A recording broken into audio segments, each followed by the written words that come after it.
आप देख रहे हैं इंडिया टाउन न्यूज, भारत की बात।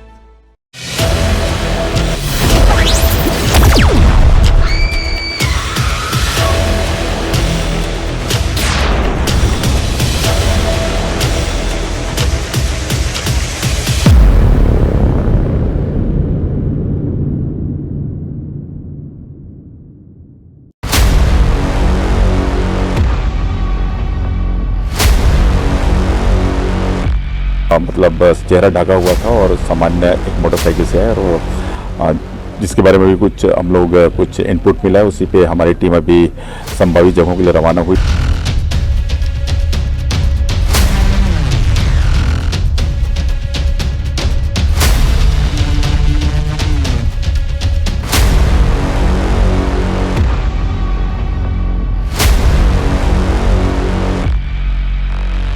क्या छत्तीसगढ़ में अब कानून का इकबाल पूरी तरह खत्म हो चुका है?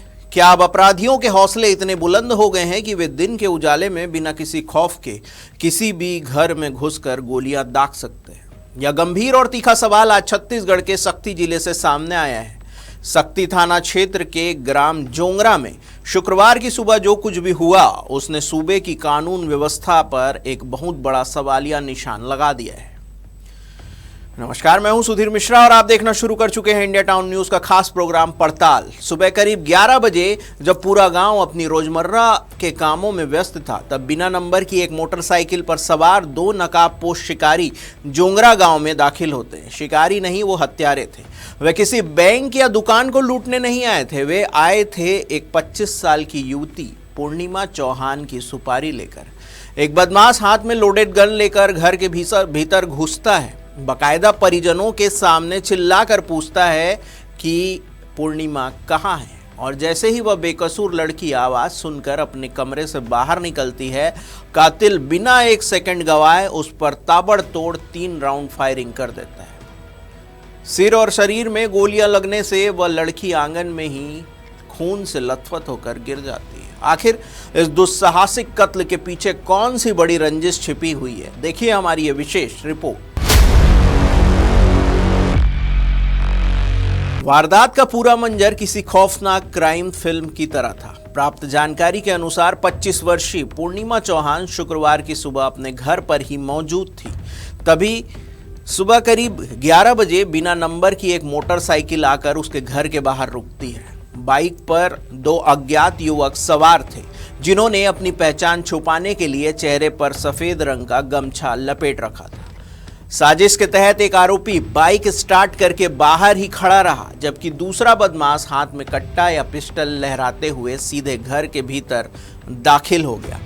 उसने चिल्लाते हुए उस युवती का नाम पूछा। जैसे ही पूर्णिमा अपने कमरे का दरवाजा खोलकर बाहर आई, कातिल ने पॉइंट ब्लैंक रेंज से सीधे उस पर गोलियां दाग दी। गोलियों की तड़तड़ाहट से पूरा इलाका दहल उठा। जब तक गोलियों की आवाज सुनकर परिवार के अन्य सदस्य अपनी जान बचाने और आरोपी को पकड़ने के लिए दौड़ते, तब तक दोनों नकाबपोश शूटर अपनी बिना नंबर की बाइक पर हवा की रफ्तार से फरार हो चुके थे। परिजन जब आंगन में पहुंचे तो वहां का नजारा देखकर उनकी चीख निकल गई। पूर्णिमा खून से लथपथ तड़प रही थी। परिजनों ने फौरन इसकी सूचना पुलिस और डायल 112 की टीम को दी। मौके पर पहुंची पुलिस टीम ने बिना वक्त गंवाए गंभीर रूप से घायल पूर्णिमा को तुरंत नजदीकी अस्पताल पहुंचाया, लेकिन अफसोस, सिर और शरीर के अन्य संवेदनशील हिस्सों में गहरी गोली लगने के कारण अस्पताल पहुंचने से पहले ही रास्ते में पूर्णिमा की सांसें टूट चुकी थी। डॉक्टरों ने जांच के बाद उसे मृत घोषित कर दिया। अब आपको बताते हैं आखिर कौन थी पूर्णिमा चौहान। जी हाँ, पूर्णिमा चौहान हत्याकांड की मुख्य बिंदु के बारे में बताते हैं आपको। मृतिका की उम्र लगभग 25 वर्ष, निवासी ग्राम जोंगरा और जिला शक्ति। पिछले 4 साल से पंजाब की स्वामिनी प्राइवेट लिमिटेड कंपनी में सेल्स का काम करती थी।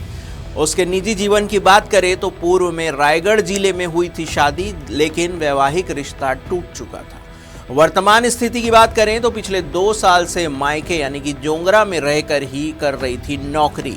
और यदि बात करें हत्या के तरीके की तो घर में घुसकर नाम पूछा, फिर 3 राउंड क्लोज रेंज फायरिंग।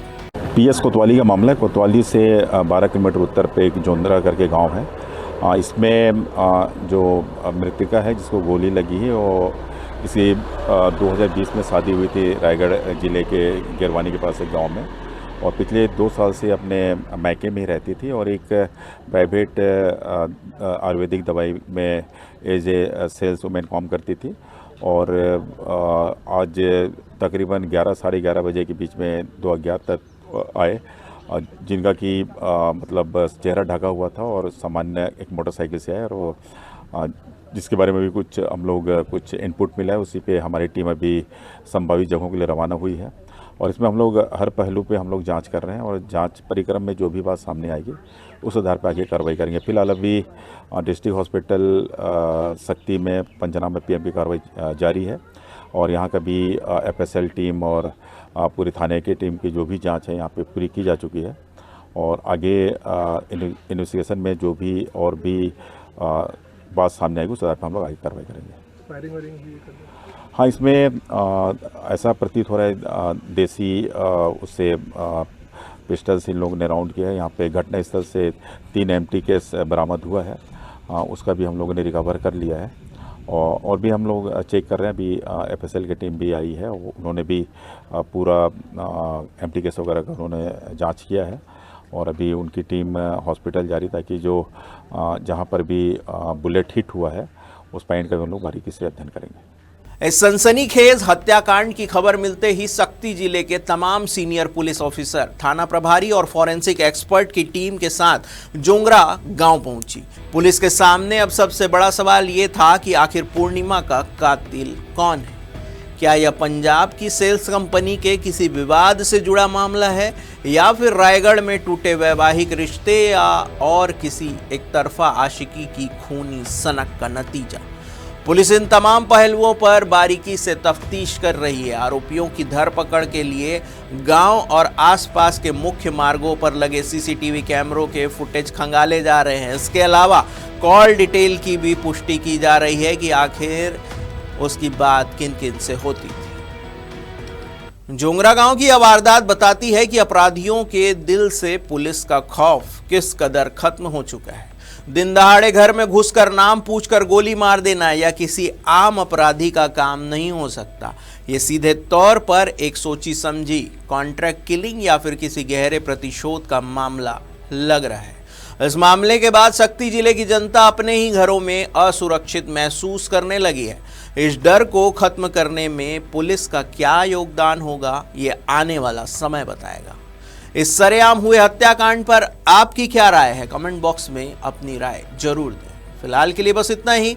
देश प्रदेश की हर बड़ी खबर से अपडेट रहने के लिए देखते रहिए इंडिया टाउन न्यूज, भारत की बात। नमस्कार।